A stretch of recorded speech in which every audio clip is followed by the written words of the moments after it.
I'm going to assume that there are two different type of people here listening to this.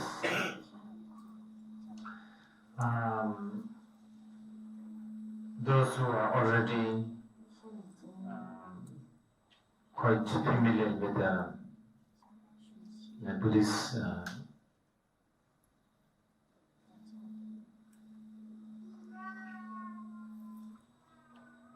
teachings, therefore Buddhist jargons,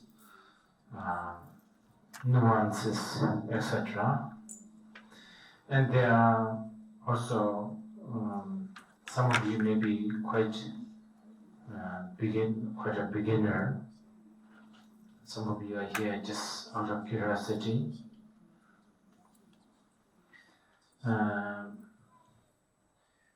It is going to be a little difficult for me to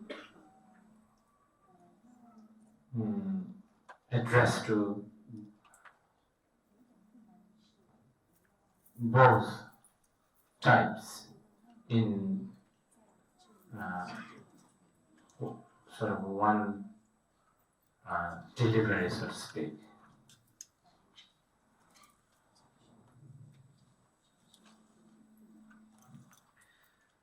This is a classic Buddhist text that somehow I have got myself into deciding. I have to tell you that we are not going to finish this year. It might go on for a few years. Of course, all the Buddhist teachings are profound, but this is actually quite vast on top of being profound.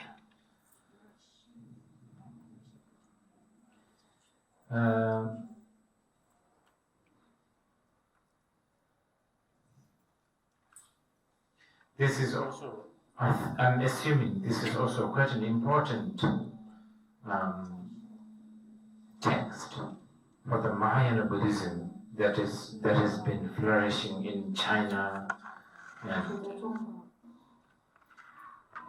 Japan, Korea. They're having some difficulties.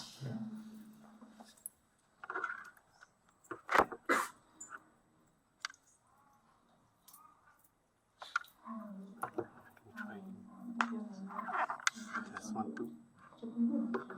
2, 3. Test 1, 2, 3.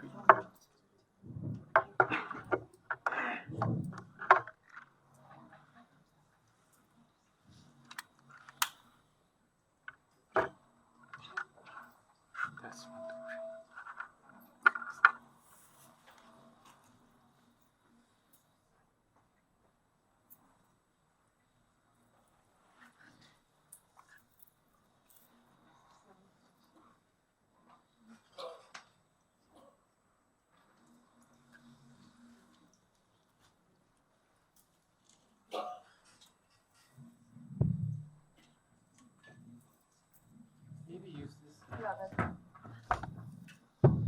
Just use this.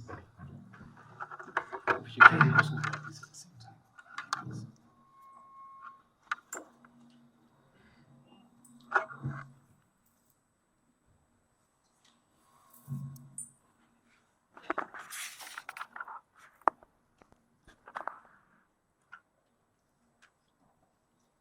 Before I go into the text, I want to,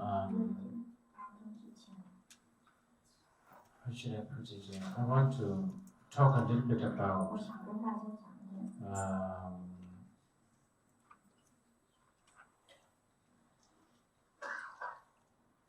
how to approach to this text.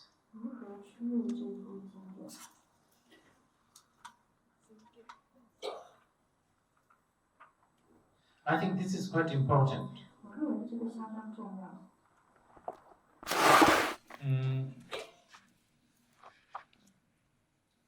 And this has always been challenging.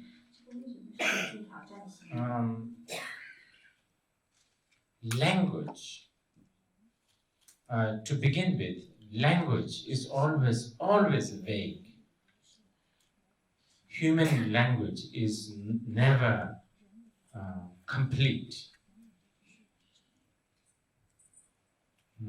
No language is good enough to really express.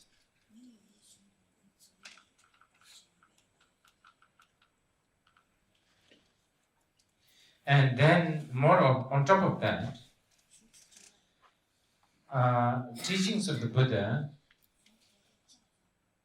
historically speaking, it sort of came from India. So the original language that is taught is in Pali or Sanskrit. And when that gets translated into in Chinese or Tibetan or other languages, I don't know whether I should say a lot of things get lost. Probably not necessarily, because we should also remember the great translators of the past. They were very, very special.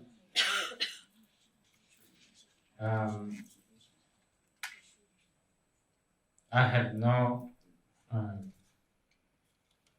doubt that these great translators of the past have managed to really accentuate the original meaning. But lot of the habit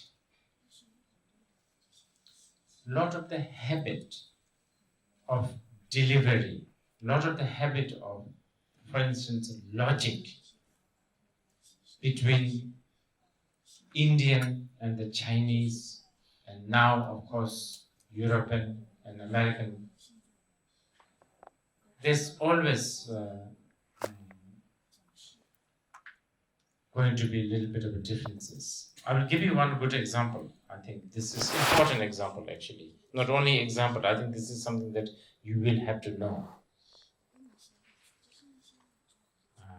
Those who are seriously wanting to study Mahayana texts, I would like to pay attention to this one. When you go to, let's say, when you study science or economy or mathematics,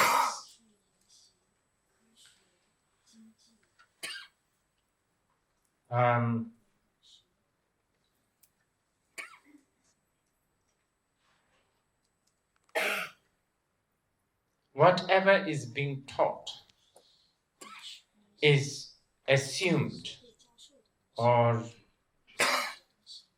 expected to be what, if I may use the word, the Indian approach, they're almost all ultimate. They're all ultimate truth. For instance, in fact, the Western way of studying philosophy or anything, science or technology or whatever, you don't distinguish it for being relative or ultimate. I have to explain this much more, I guess. Okay, this is, okay, if I put it very crudely, this is how it goes. Buddha, when he taught, we say Buddha never taught because he knew the subject. You understand? That's important remark in the Mahayana Buddhism. He never taught anything just because he knew the subject. He taught all the teachings out of compassion. The reason why he taught is not he was exhibiting his knowledge, but because out of compassion he was teaching. all the teachings. Now this is a very, very profound remark. What it really means is when Buddha taught, there are certain teachings he taught, but he didn't really mean it. You understand what I'm saying? There are lots of teachings he taught, which he really didn't mean it. But there are certain teachings he taught, which he really means it. Okay, give you an example. When a mother tells a bedtime story to a kid who is having a difficulty to sleep, let's say Cinderella, mother does not really mean it, does she? Mother knows Cinderella never exists. Cinderella, the Cinderella, whatever, is a fake. But the objective is she has to fall asleep. So the mother makes up this story. Oh, the Cinderella, blah, blah, blah, blah, blah, blah. And then the kid sleeps. That's the purpose. Lots and lots of Buddha's teachings are like that. You understand?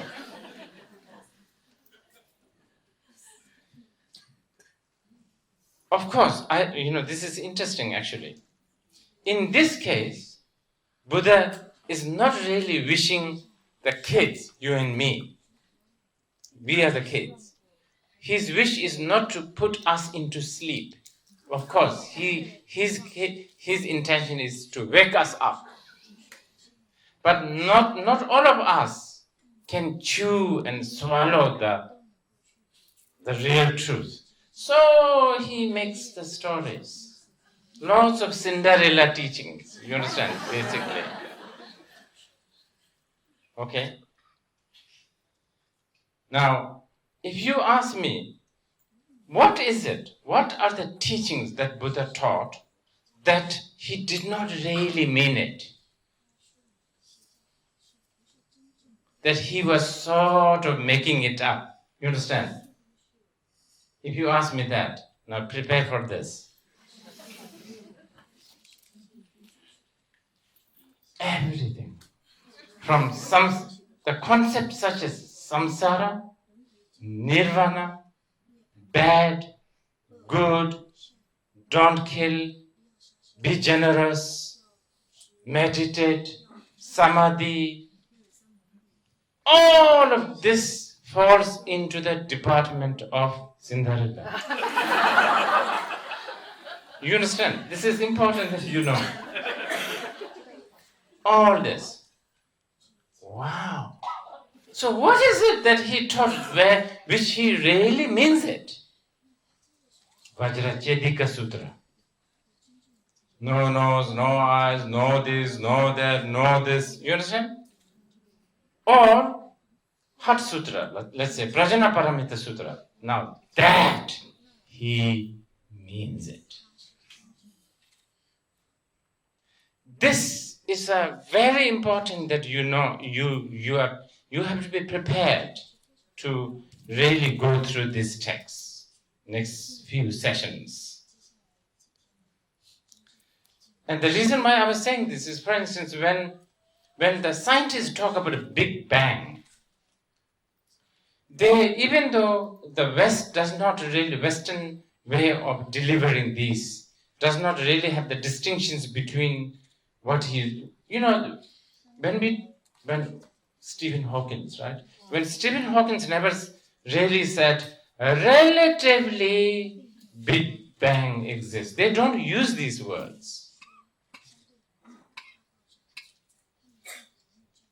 You understand?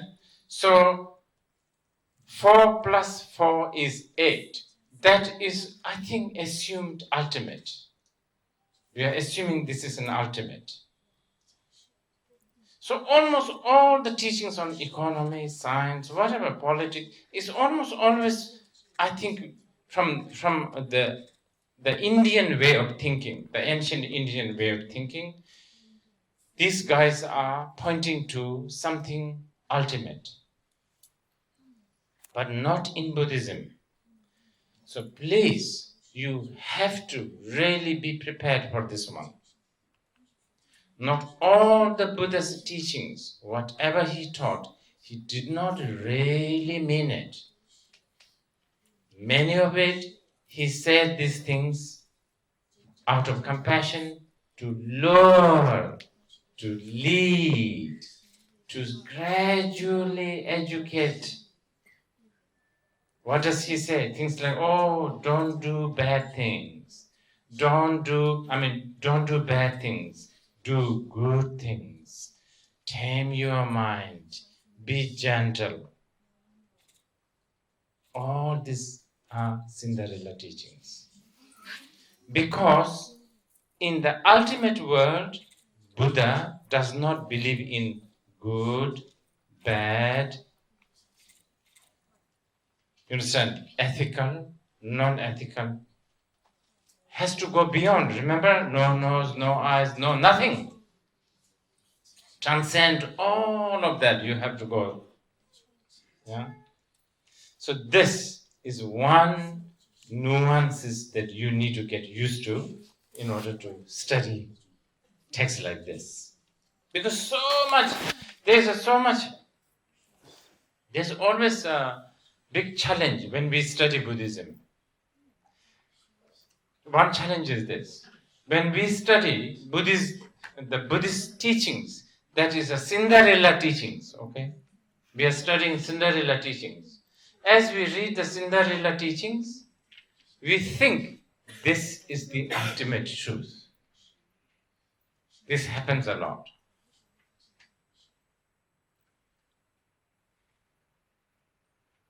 Thinking that this is the ultimate. This really confuses the student a lot.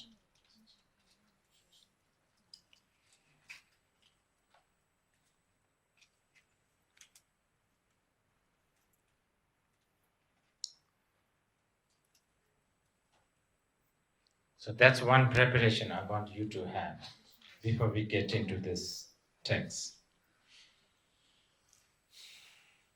There are a lot.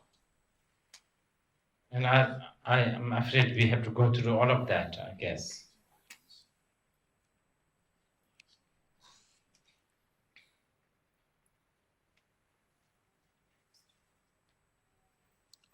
Okay, prepare for this one. This is a difficult one.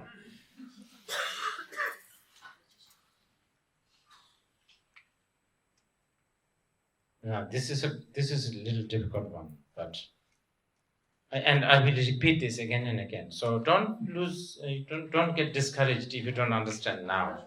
As the time goes by, you will begin to have the gist of it.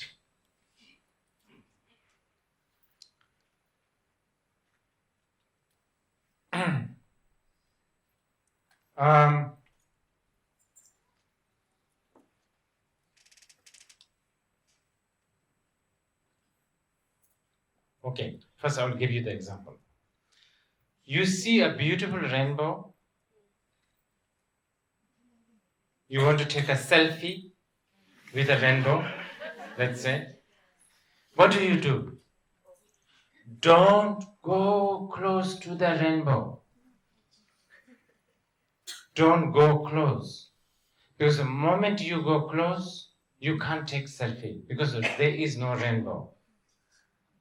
Part of the beautiful image of the rainbow, you have to be distant and a little bit obscured. You understand what I'm saying? Distance is obscured. Beautiful rainbow. Distant. You stay here and then you take the selfie. Yeah? Likewise, this is an example. So, if you think, wow, what a beautiful rainbow. I want to really see what this rainbow looks like. What is the component of this rainbow? Now, this kind of analytical mind, using this kind of analytical mind, if you go close to the rainbow disappears. There is no rainbow. Not only rainbow, mirage, oasis, all of these are like that. Likewise, there are tools that you will find in many of the Buddhist philosophy studies that is used to find the ultimate truth, used to establish the ultimate truth. You cannot use this analytical method to, you cannot use this analytical system towards the relative truth. Because if you use this analytical system towards the relative truth, the quality or the state of relative truth disintegrates, just like the rainbow that we have been talking about. So this is one nuances, and this is one of the habit you will have to get used to. Okay? Now, as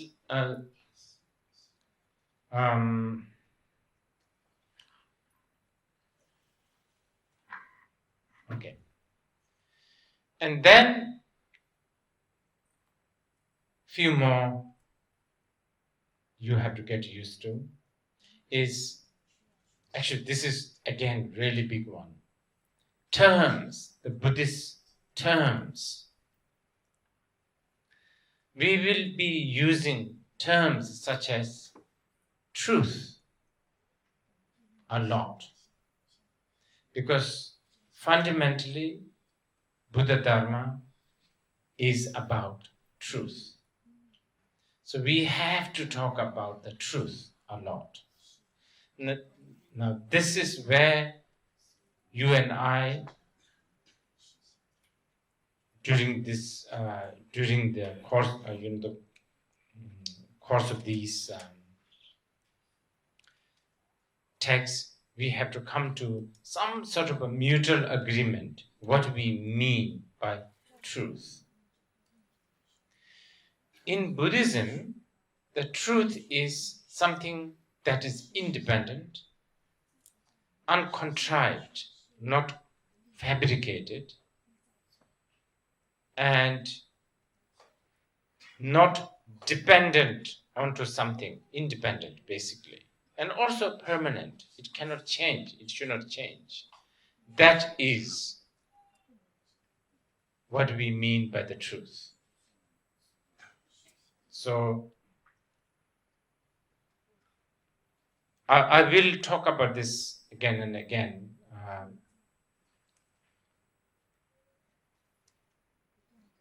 As we go through the text. But I have to speak these things before we begin with this text. Okay. Now, this is definitely quite a big task here we have to cover Mahayana Alankara Sutra. I don't have the intention of going through stanzas in detail, because I think that is very vast, and probably this will be too dry, and you might get lost into all these details.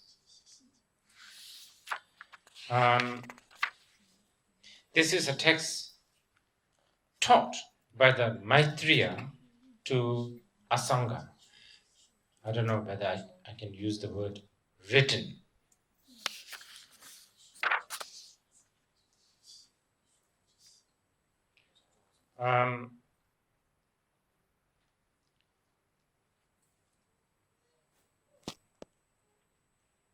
Sutras are what are taught by the Buddha. Shastras, sutra, this is Sanskrit language, sutra, which actually refers to the words of the Buddha. And what we are doing is Shastra, not Sutra. Shastra means commentary in Sanskrit, usually written by scholars, saints, accomplished beings. And Maitreya one of the greatest Buddha's disciple, in fact, known to be the future Buddha.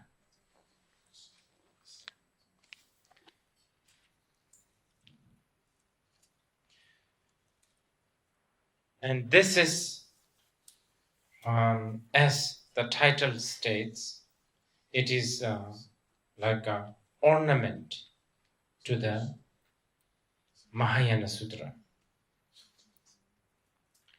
Now, tonight I'm going to dwell on a little bit about Mahayana. Yana meaning vehicle or the method, the means, and the Maha in Sanskrit means the great. Okay, the great grand vehicle.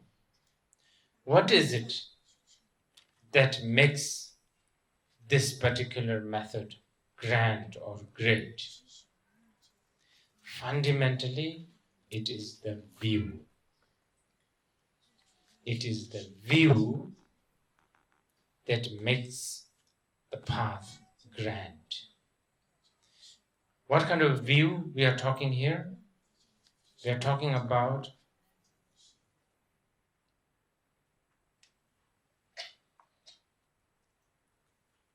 really talking about grand view.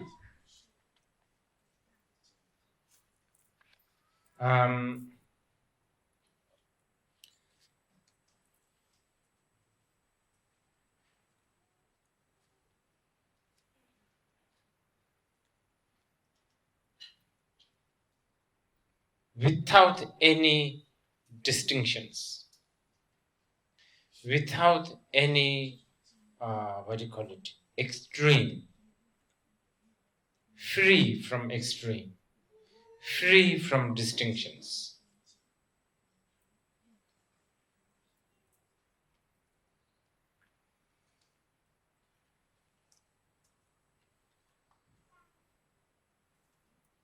So, okay, to give you an example, what that means.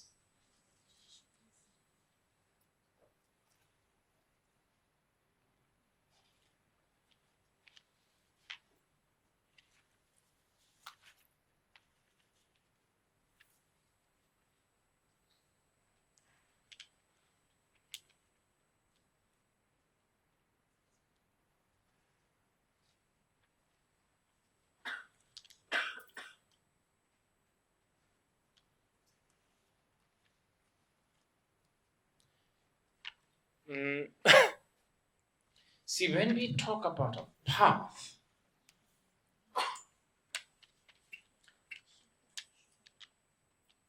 we are talking about an end. And we are also talking about a dweller on the path. So a dweller on the path has the beginning stage of the path. You join this path, you begin this path, you walk on this path, and then you end this path. So, if I'm using the Buddhist jargon, you can say it is a path that will bring you from the samsara, the cyclic existence of cyclic existence of suffering. Okay, so this is the path that will take you from cyclic existence of the suffering all the way to the peace, harmonious, complete liberation of nirvana. Okay, immediately we are talking about the distinctions from bad to good.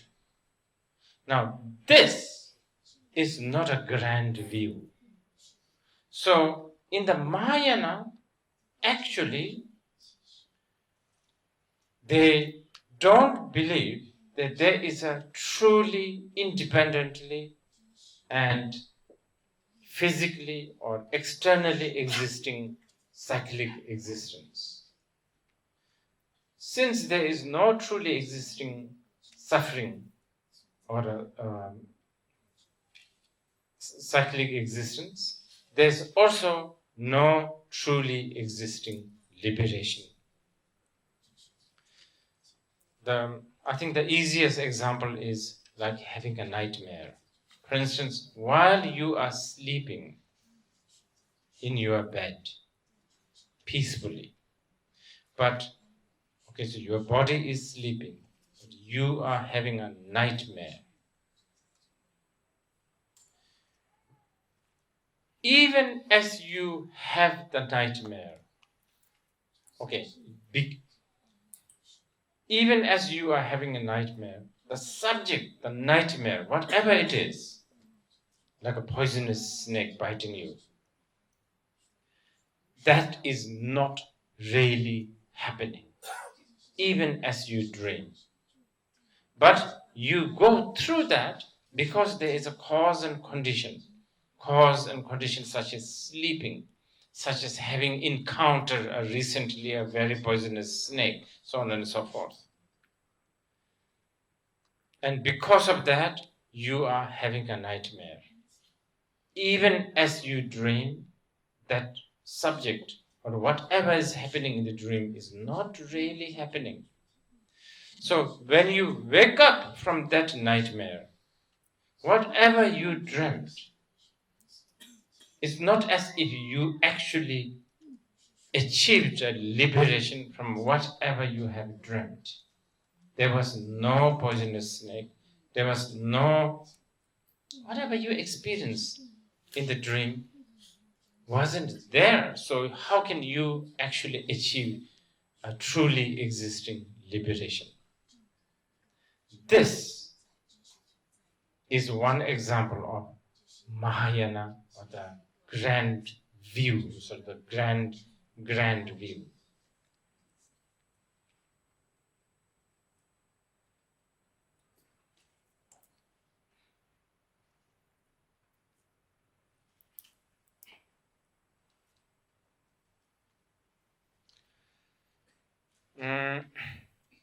Now, because of this grand view, we also talk about grand motivation. So, you will notice in Mahayana vehicle, we talk about liberating all sentient beings, the infinite sentient beings. Almost sort of unpractical if you think in a dualistic term. It's so unpractical. You can tell yourself, if I can't liberate my own friend, if I can't help my one friend for one morning, how can I liberate all sentient beings from the samsara? Yet, Mahayana talks about liberating all sentient beings. But the thing is, such kind of motivation exists in the Mahayana because of the grand view. So, Mahayana is therefore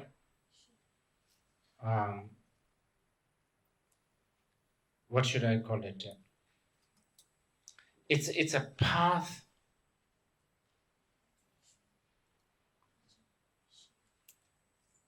that is based on limitless view, and therefore limitless motivation, and therefore limitless action. So this limitless view, limitless motivation, and limitless action is what constitutes the so-called Mahayana path. And this text, Mahayana Sutra Alankara, is a commentary, really a grand, complete commentary to such a path that is taught by the Buddha in many sutras.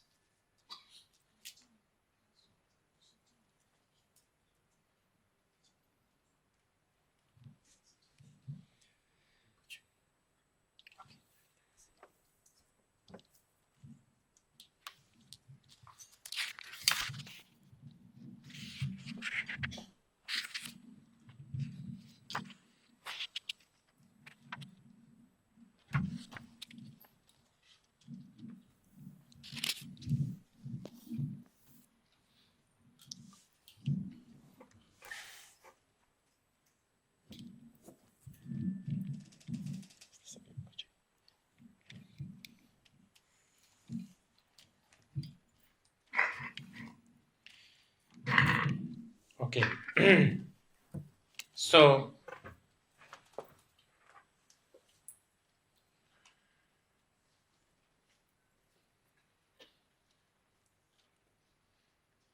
for those who are Buddhists, you may be quite familiar with practice such as mindfulness, vipassana, mindfulness. Right? We meditate, we do mindfulness.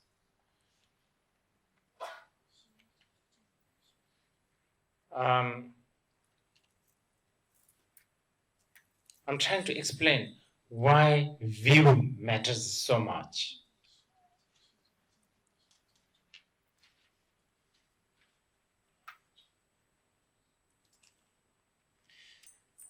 Why do people meditate these days? Especially, mindfulness, meditation has become sort of a trend. Why do people meditate nowadays? Why do some people adopt the path of mindfulness? Because they think, well, maybe it makes them happy, maybe it makes them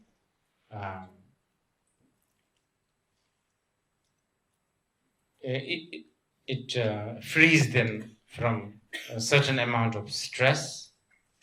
Maybe it helps them to have a better sleep. Or maybe slightly more grander aim to be more calm, peaceful, and I don't know,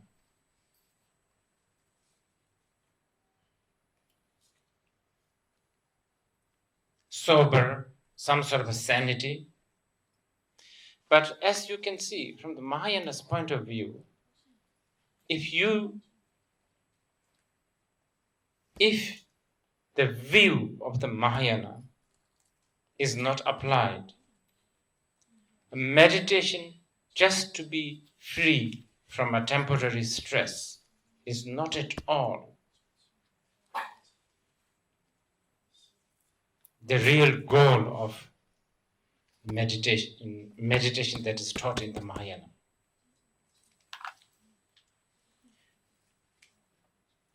Mahayana people don't really care whether you are stressed or not. Mahayana people actually don't care whether you have a good sleep or not.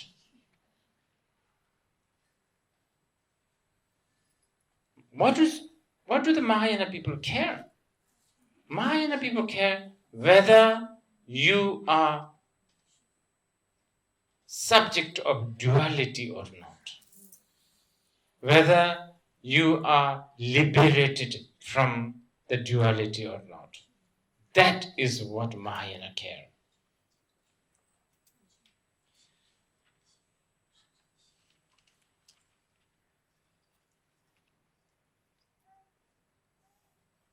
Similarly, like an ethic, morality and ethic, as long as the view, the shunyata, or the non-duality is not there, practice such as ethic, discipline, morality is purely a dualistic practice, which is not a path of liberation.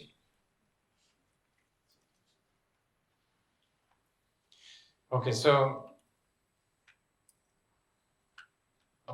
Mahayana, this is a Mahayana text.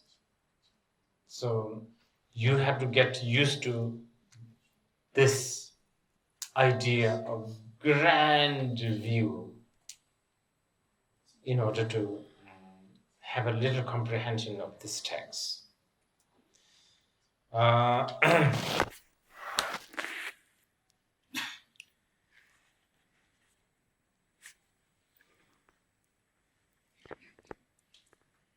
So if I then, with all this a little bit of preparation, and I'm going to give you chance to sort of interact, because I think that's kind of important.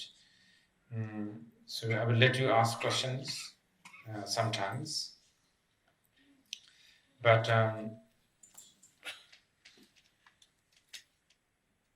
we should also try to cover as many stanzas as we can, since this is quite a large text.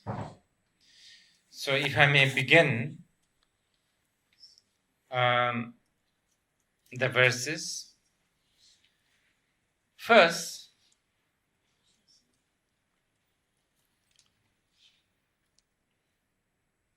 the sutras cannot be explained by ordinary beings. It has to be explained by a sublime being such as the Maitreya. So, because sutra, the words of the Buddha, are profound and vast and deep, cannot be deciphered through a mere intellectual sort of approach. Only can be understood with the wisdom and the merit. So the author of this text, being Maitreya, was a sublime being.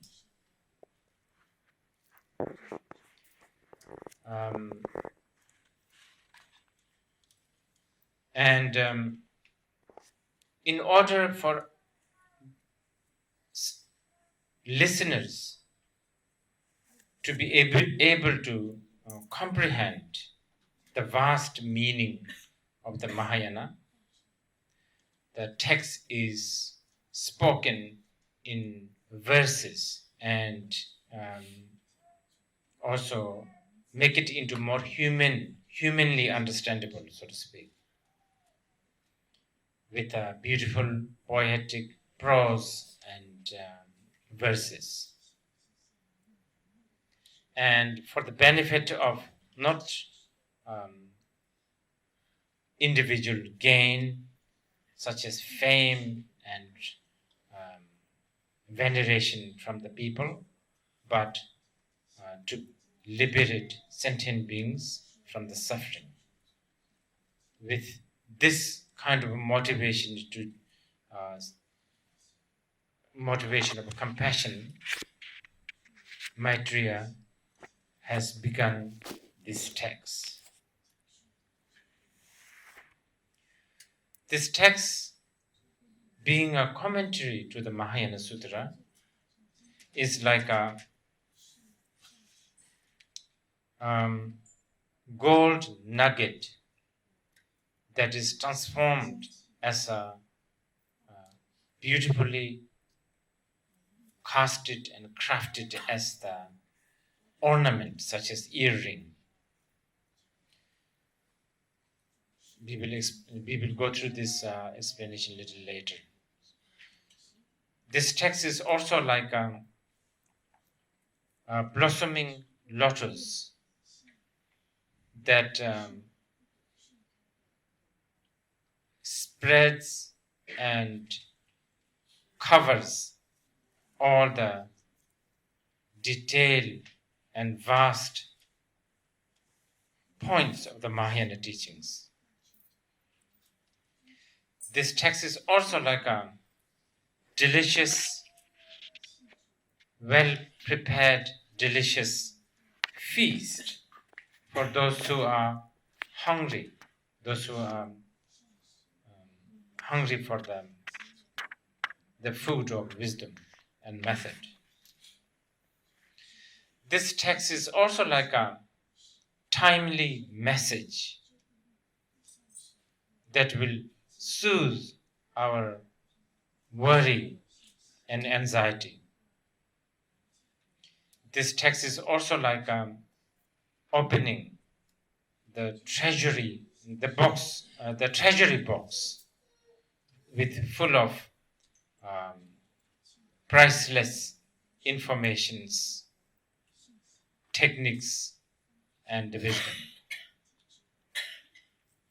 with these qualities, this text is worthy to be referred as the ornament to the Mahayana Sutra.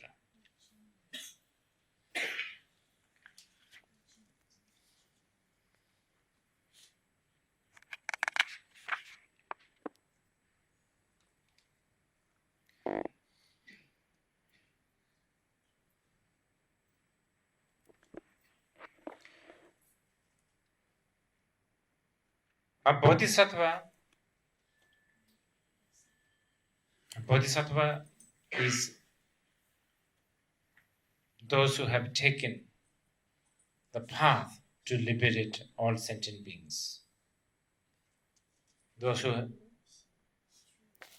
have taken the path of the grand view and the grand motivation as their sole path.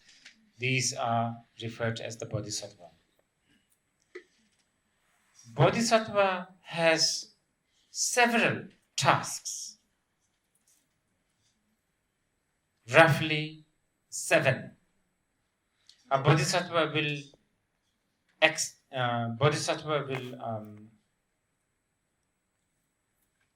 fulfill his or her own wishes, which is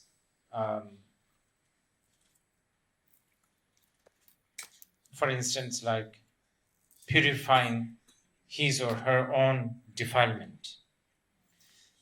And on top of that, Bodhisattva will also fulfill the wishes of others, such as Bodhisattva will master all kinds of art and skillful means to liberate sentient beings. And then Bodhisattva will also Bodhisattva will put every energy or every attention to understand the ultimate truth. The ultimate truth is the utmost important for the Bodhisattva. Bodhisattva is also equipped with the power of the compassion and the motivation to ripen the Buddha quality within the Bodhisattva himself and Buddha quality of the others. And then lastly, the Bodhisattva's only wish is to take and to place all sentient beings to the enlightenment. And to do that, a bodhisattva will generate this desire or the enthusiasm for the Mahayana path again and again. Having developed the enthusiasm or the appetite for the Mahayana path, the Bodhisattva will have tireless search for the Mahayana wisdom and method. And having received and mastered the Mahayana path, the Bodhisattva will then give this technique to others and make the others and oneself act and think according to the Mahayana path, and advise others to dwell with the Mahayana principle. And a Bodhisattva will also apply skillful means to all the Bodhisattva's grand and infinite actions at all times. Now, okay, so since this is a very classic text, this is another thing you will have to get used to. We are using a text that is so to speak, written almost 2,000 years ago. So the style of the sort of delivery of this text is kind of a little bit different from how we, the present human beings, think. There's this very grandiose categories and subcategories and seemingly repetitions and seemingly lot of paradoxical, and then also the analogy and the logic and so on and so forth. Since I also like to stay true to the style of the Maitreya, I will go through the text a little bit and then try to summarize. And this summarization is mainly my own sort of understanding. So if there's any mistake or the downfall, I will have to I am totally responsible for this one. But I like to also stay true to the text because I want people also to know the richness of the Buddha Dharma.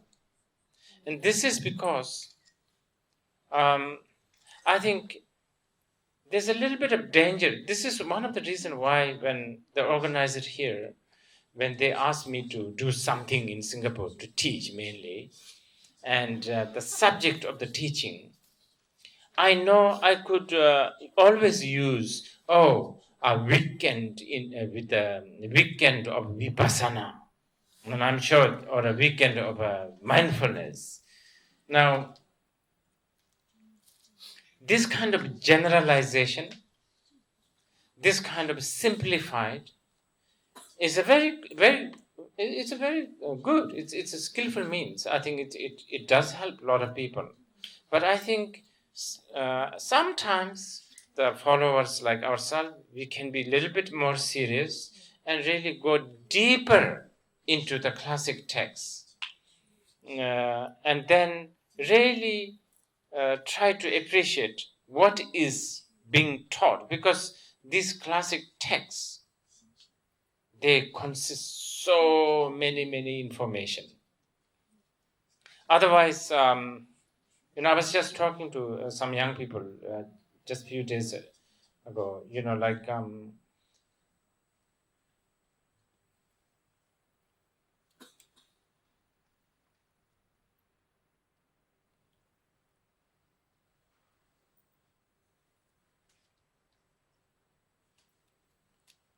we always, we say, he's a good Buddhist. And then we say, why? Because he doesn't eat meat. Or because he meditates. He sits a lot. He meditates a lot. He meditates a lot. That's very vague. You understand? He meditates a lot. What does that mean? Does it mean that he sits a lot? Who knows what he's doing while he's sitting? He could be counting money. You understand? He could be writing all sorts of stories. That's something that you don't want to hear. All kinds of kinky stuff.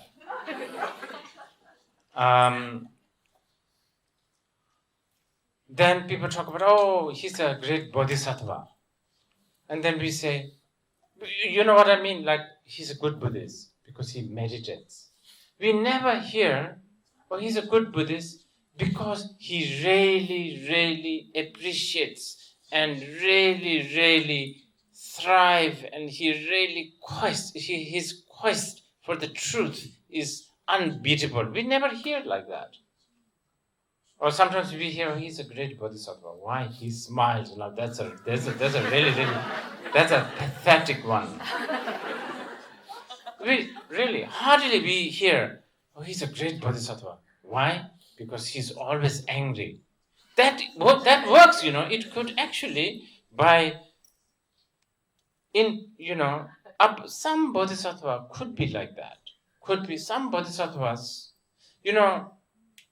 For instance, I don't know whether you are familiar with there's a bodhisattva called Vajrapani. There's Avalokiteshvara, which many of are familiar, right? Like Kuan Yin. When we talk about Kuan Yin, the Avalokiteshvara, even the painters are told to paint extra sort of reddish color on his eyes, because we always have to paint Avalokiteshvara slightly with the teary eyes, presenting compassion. But this is the great thing about Buddhism. Then when we have the Vajrapani always have to be in frowning and with the fangs, a little bit scary looking. The tear, that very soft, gentle, teary looking, and that wrathful, frowning, sort of very intimidating look, both works as a skillful means. Equally priceless, both of them. It's not that Buddhists are only looking for a teary, weary bodhisattva, but not, sort of discarding this intimidating, really, really straightforward, no-nonsense bodhisattva. You understand? Both are valuable. But because we don't have the understanding of this grander view sometimes, I think Buddhism today gets so lost in this sort of a goody-goody Buddhism. You understand? Oh, mindfulness, non-violent, happy Buddhist, or a vegetarian Buddhist, or that happens. So this is why I thought let's be a little bit brave and swim into some of these classic texts, which might give you, really deep appreciation to this amazing, the Mahayana wealth.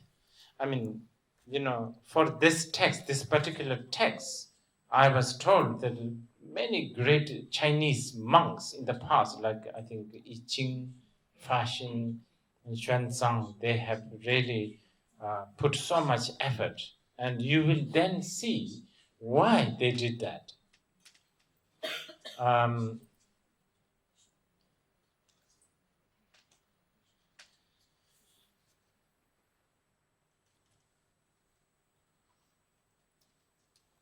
Okay, for instance, the next one, Riglanepa. Now, this is very important. The Bodhisattva. Okay, we are talking about a type now, a Bodhisattva type. Now, this is so important in the Mahayana. I will give you an example. When Chandakirti, a great Buddhist scholar, was asked, to whom should we teach emptiness? What kind of people should we teach emptiness? One would think, university graduates, PhD people, those who are smart, intellectual, those who are very, very, those who ask impressive questions, those who, argue. To them you should teach Shunyata. That was not his answer.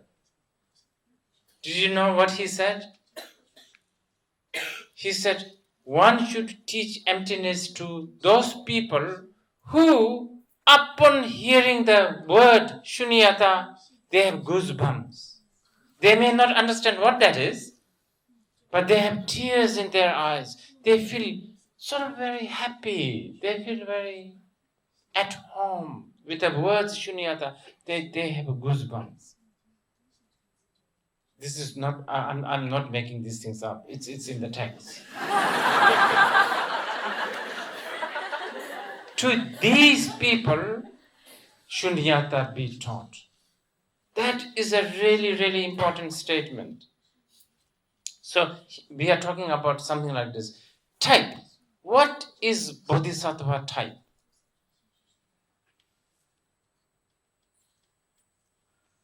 Okay. I shall bring. This is another thing. Remember I was right at the beginning, I said, there are a lot of things that you have to also know about the origin of our text. Origin of this text is India, don't forget. Huh?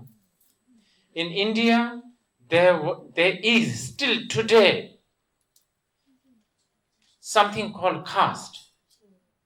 You belong to shoemaker. You belong to suitcase maker.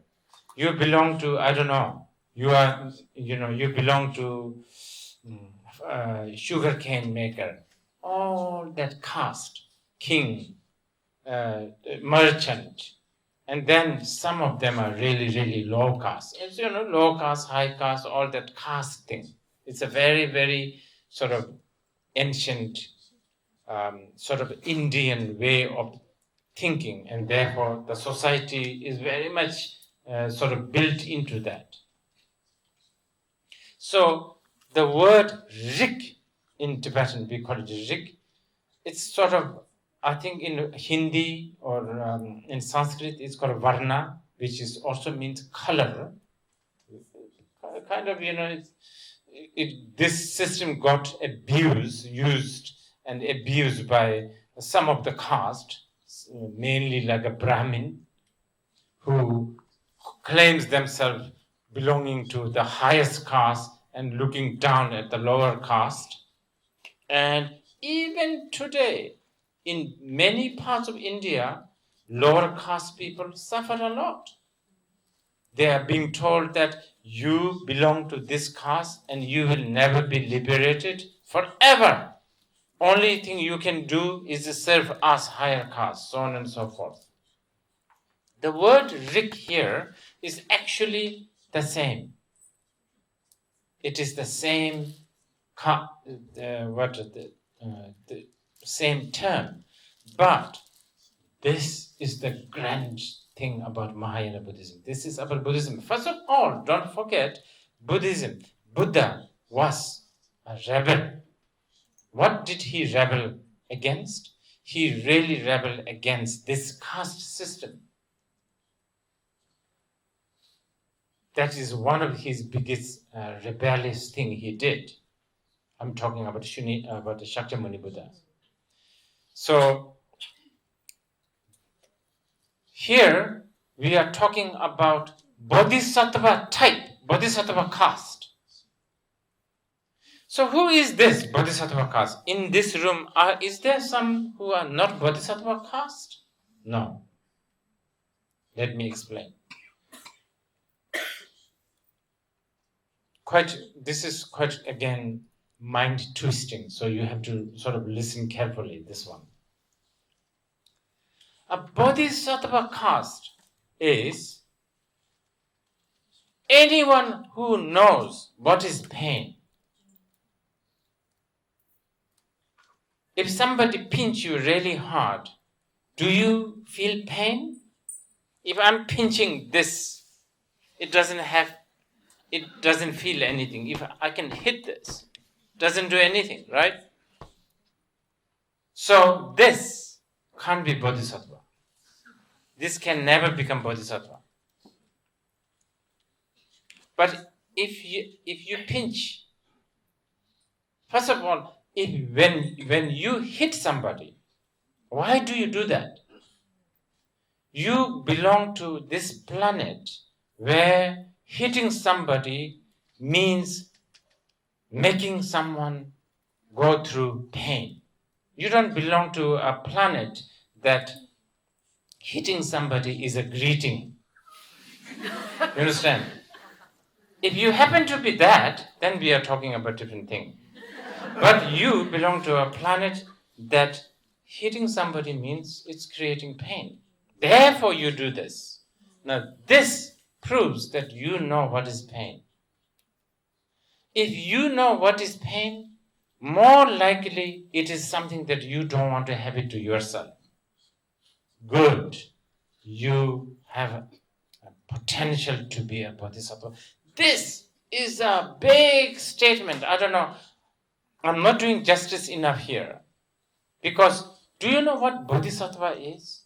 Bodhisattva at times is called crown prince of the Buddha. They are the next in line to be the Buddha. They are the Buddha in making.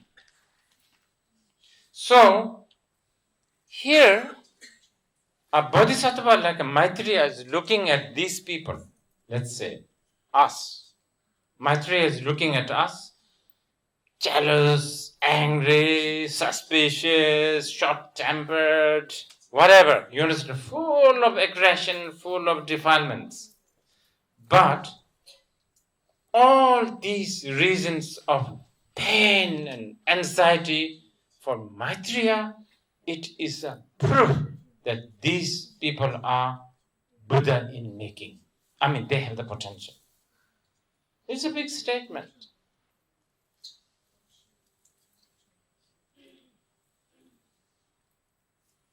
After all, we are talking about the Mahayana Sutra.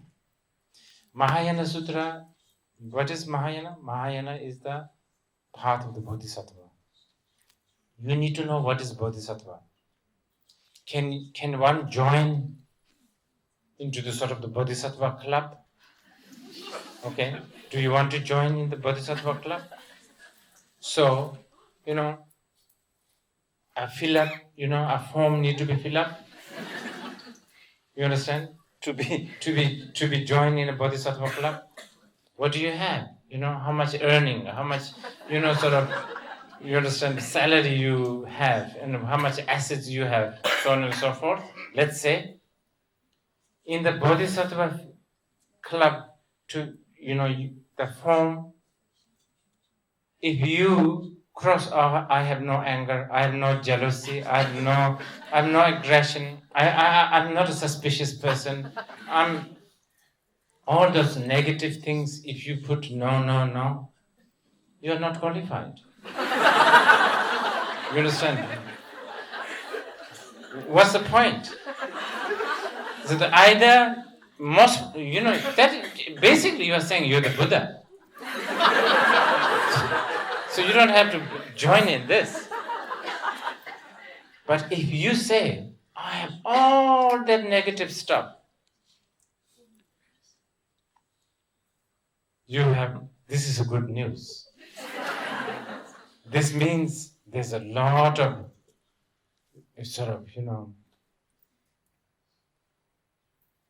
there's a lot of market, basically. You understand? Recruitment is possible. You understand? Everyone has the Bodhisattva potential. But of course, you need to, and it helps to admit that you have these negative emotions.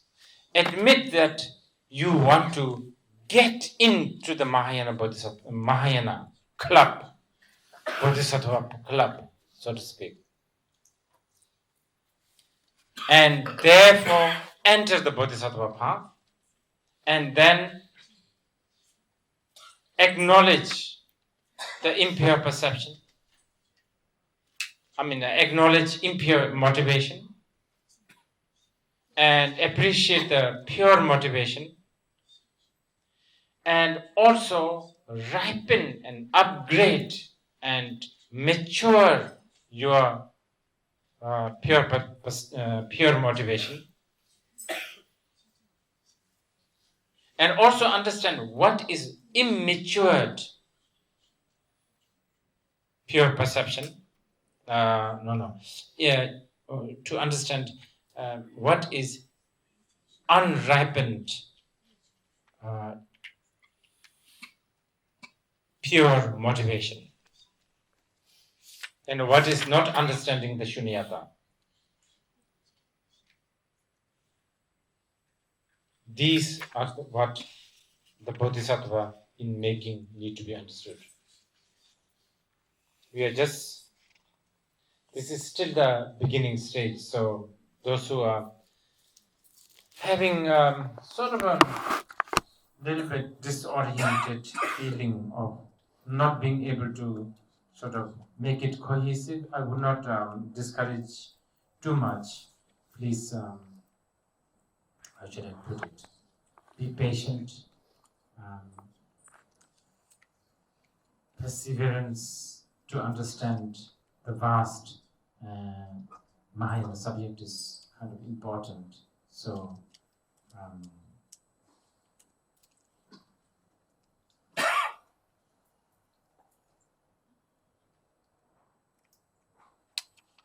try to look forward to the, ongoing, how should I put it, details and techniques and methods of invoking the Mahayana path into oneself and others, and maintaining it and maturing it. Shall we take a break? Maybe 15 minutes. We take a 15 minutes break.